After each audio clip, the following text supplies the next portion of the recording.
everybody, this is Coach Johns with the Volley Truth. Congratulations to all the girls that made their volleyball team, the high school team, the middle school team, and even the rec teams. Congratulations. But today, now that everyone has made their team, let's talk about the tiers within the team. Tier 1, you've made the team. This could include, but not limited to, sitting or standing on the sidelines, cheering, doing the best that you can to support the team, waiting to practice the drill, or waiting to get into the game. What you do in this section is stay strong, stay supportive, and keep cheering your team the best that you can. Tier 2.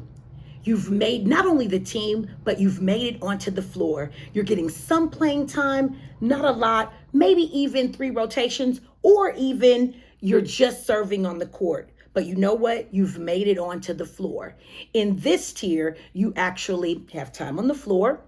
You stand on the sidelines for a period of time, and you do everything that tier 1 does, cheering on the team, waiting to get in the game, being super supportive, and just being a great teammate. Now, I'm not going to go too far into a great teammate right now because we're going to come back to that.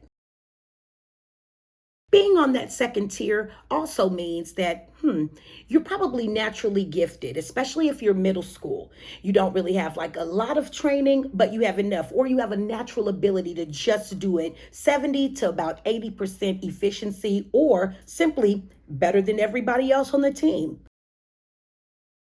Finally, tier 3.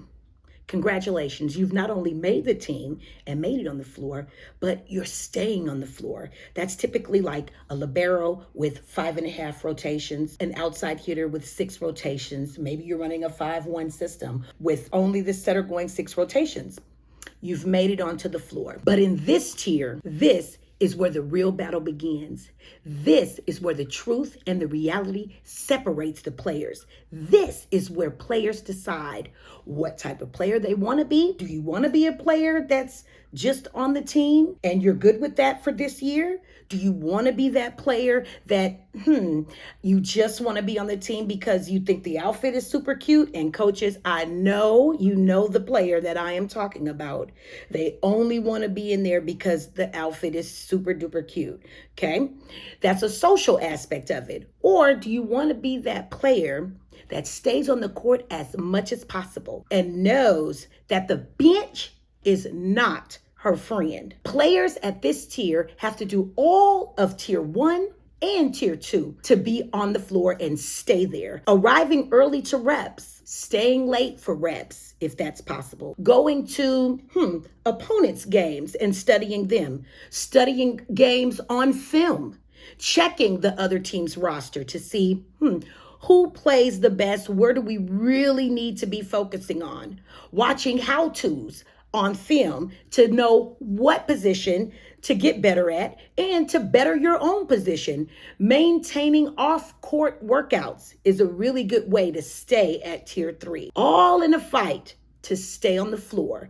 And that doesn't mean that tier 2 is not working to get on that floor and stay there. It's all about relentless pursuit. Don't stop fighting. And with all of that, you still have to keep in mind that you might not ever see the floor this year, but keep working.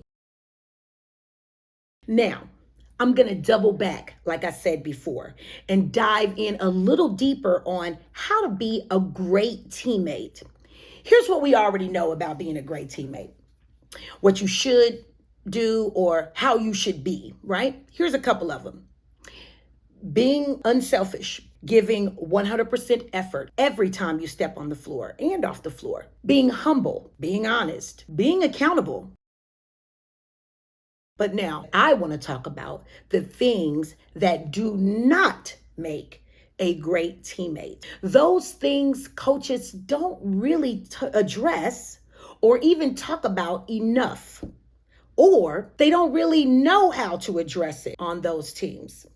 So let's get into it. You know those things that are talked about only between coaches, the things that tend to cause a great deal of drama.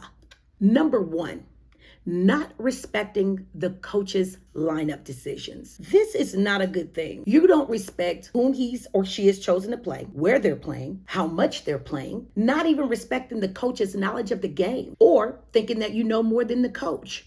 Well, I've got news for you. You don't. And if you think that you do, you can always build your own team. Number 2, coaching players.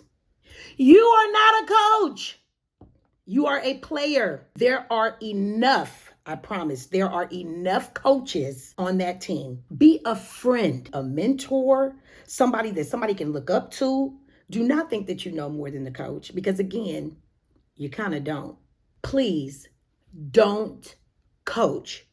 You know what? You know there's a place, a very special place for coaches. Can you guess where that place is? I'll wait.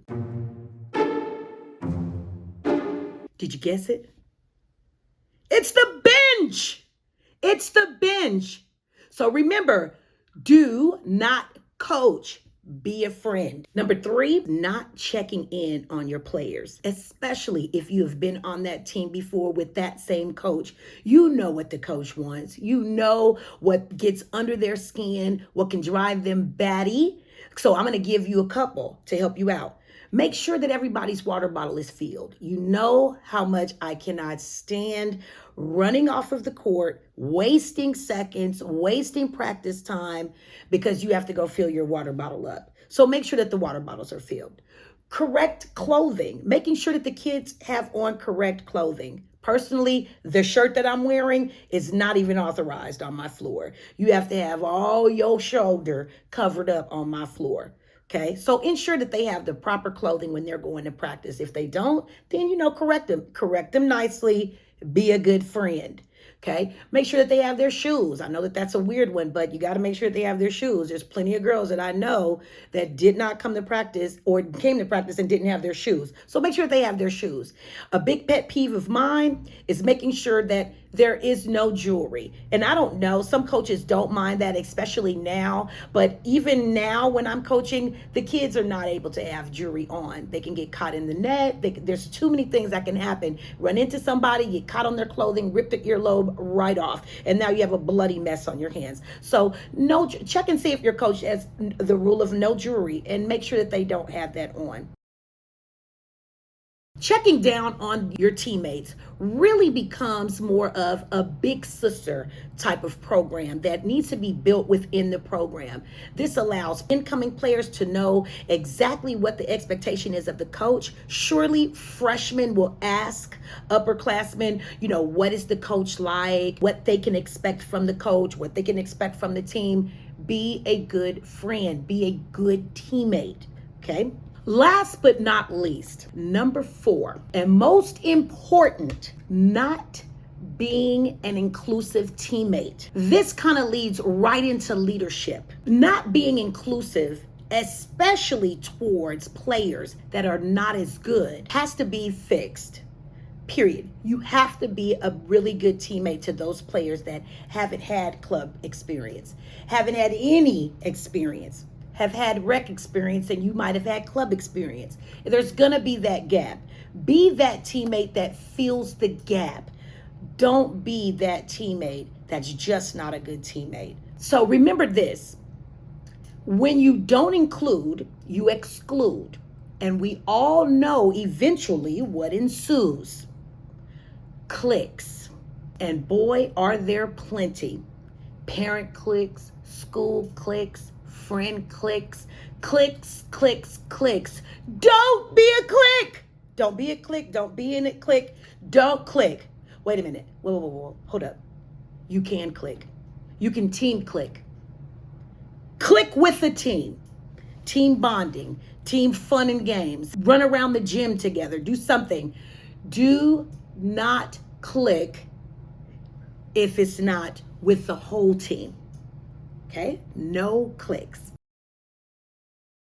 Here are some honorable mentions to being a good teammate, not a bad teammate, a good teammate. Number 1, sitting on the bench and cheering like you've scored every single point. Number 2, continuing to get better by going hard every single day while you are on the court and off the court. Remember, no matter how much playing time you get or you don't get, always play as if you are going to get subbed out. That's all for now, but if you like the content, leave a comment below, spike the like button, and subscribe to my channel.